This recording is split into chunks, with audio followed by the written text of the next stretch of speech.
आपल्याला मार्गदर्शन करण्याकरता कोल्हापूर सातारा भागातले मानेसाहेब इथे आहेत.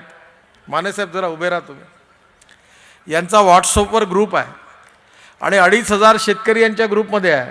किती 6500 शेतकरी आहे.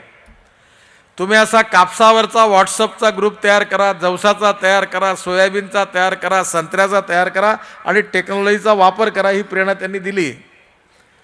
आणि तुम्हाला आश्चर्य वाटेल की एका एकरमध्ये कोल्हापूर जिल्ह्यामध्ये 100 टन 125 टन ऊस झाला हे आम्ही ऐकलं होतं.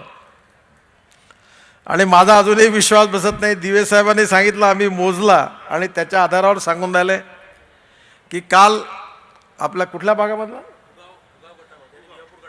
आनंदराव राऊत इथे आहेत. भुगाव आणि भिवापूर गटामध्ये एका शेतकऱ्यांनी एका एकरमध्ये 109 टन ऊस काढला. 109 टन. आता 109 टनाची जर आपण बेरीज केली तर ती 2.5-2 लाखापर्यंत जाईल आणि 50,000 खर्च काढला तर 1.5 लाख रुपये त्याला एकरी फायदा झाला. दुसरा भिवापूरमध्ये एकाला 90 टन 95 टन झाला, 92 टन झाला.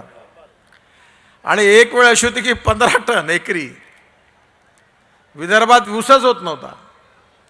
कधी विदर्भ ऊसाकरता प्रसिद्ध नव्हता. पण हे का यशस्वी झालं?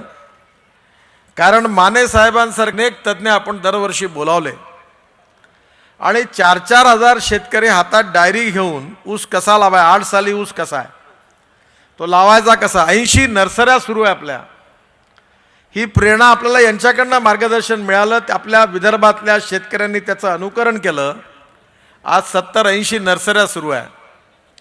आणि त्याचबरोबर यातून केवळ त्यांनी 8 साली रोपं तयार केली नाही तर 8 साली ऊस यशस्वी करून दाखवला.